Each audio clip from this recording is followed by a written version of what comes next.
গরম গরম ফুলকো লুচি খেতে কার না ভালো লাগে। আমার তো ভালো লাগে, আশা করি আপনাদেরও সবার ভালো লাগে। তাই আমি আজকে গরম গরম ফুলকো লুচির সাথে আলুর তরকারি রান্না করব। তো ফুলকো লুচি বানানোর জন্য খুব সহজ একদম। কেউ ময়দা দিয়ে বানায়, কেউ আটা দিয়ে বানায়। আমি তো আটা দিয়ে বানাবো, সেজন্য আমি আটা নিয়ে নিয়েছি, একটু লবণ নিয়ে নিয়েছি, একটু চিনি নিয়েছি, একটু কালো জিরা আর একটু তেল দিয়ে আটাটাকে ভালো করে মেখে নিব। মেখে নিয়ে তারপরে এখানে একটু পানি দিয়ে দিব। পানি দিয়ে এখন সুন্দর একটা ডো তৈরি করে নিব। ভালো করে মেখে ডোটা তৈরি করে নিচ্ছি, যেন কোথাও কোনো দানাদার ভাব না থাকে। তো এই যে ডোটা তৈরি হয়ে গেছে। অনেকে ডো তৈরি করে এই ডোটাকে রেস্টে রেখে দেয়, আমি কোনো রেস্টে রাখিনি। সুন্দর গোল গোল করে করে নিয়েছি। আর একটু বাটিতে তেল নিয়ে নিয়েছি। তেলটা এখন বেলন পিঁড়িতে মেখে নিচ্ছি। আর হচ্ছে লুচিটা এখন বেলে নিব। এই যে তেল দিয়ে লুচিটা বেলে নিচ্ছি। খুব সহজ এবং খুব সহজভাবে বানানো যায়। তেলের মধ্যে দিলে দেখবেন যে ফুটবলের মতো ফুলতেই থাকবে। লুচি বানাতে খুবই ভালো লাগে। ভাজতে গেলে দেখা যায় যখন ফুলতে থাকে তখন মনের মধ্যে একটা ইমেজ কাজ করে। আর যে তেলটা আমি গরমে দিয়ে দিয়েছিলাম, আর এই যে লুচি দিয়ে দিয়েছি তেলে, দেখেন কীরকম ফুলতে হলো।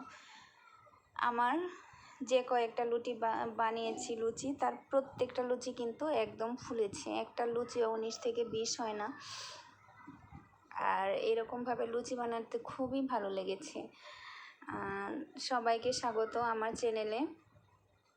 কাছে দূরে যেখান থেকে দেখছেন সবাইকে স্বাগত, শুভেচ্ছা। আপনাদের জন্যই আমি আজকে একটু একটু করে এগিয়ে যাচ্ছি। তার জন্য আপনাদের সবাইকে ধন্যবাদ, অসংখ্য ধন্যবাদ।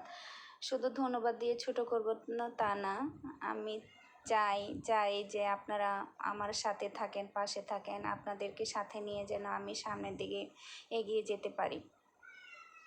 তো দেখেন এমনি করে প্রত্যেকটা লুচি ফুলতেছে। ভাজতে কিন্তু অনেক ভালো মজা লেগেছিল। ইচ্ছা করছিল কি যে আরও ভাজি, কিন্তু কই আর তো ভাজতে পারলাম না। তারপরে হচ্ছে আলু তরকারি রান্না করব, সেজন্য আলুটা সিদ্ধ করে নিয়েছি। সিদ্ধ করে ছোট ছোট করে কেটে নিয়েছি। আর এখন লুচি ভাজার যে তেল ছিল ওই তেলে আলুগুলোকে ভেজে নিচ্ছি। নিরামিষ আলু তরকারি রান্না করব। আর লবণ হলুদ দিয়ে আলুটা ভেজে নিয়েছি। আর এখন এই যে ফোড়নে একটু মৌরি, তারপরে হচ্ছে গিয়ে শুকনো মরিচ, এলাচ, দারচিনি আর তেজপাতা দিয়ে দিয়েছি। দিয়ে একটা কাঁচামরিচ দিয়ে দিয়েছি। আর এখন একটু আদা বাটা আর জিরা বাটা দিয়ে দিব। যেহেতু নিরামিষ আলু তরকারি, এর জন্য এর মধ্যে আর কিছু দিব না। মশলাটা কষিয়ে এখন আমি আলুগুলোকে দিয়ে দিব। সাথে লবণ হলুদও দিয়ে দিয়েছি। এখন আলুগুলো একটু কষিয়ে নিব। কষানো হয়ে গেছে, এখন পানি দিয়ে দিছি। কিছুক্ষণ জাল দিয়ে নিব। একটু চিনি দিয়ে দিছি। এই যে তরকারিটা হয়ে গেছে, এখন আমি নামিয়ে নিব। তো আলু দিয়ে লুচি খেতে কিন্তু খুব ভালো লাগে। আমার খুবই মজা লেগেছিল। আপনাদের কাছে কেমন লাগে অবশ্যই বলবেন। ভালো থাকবেন সবাই।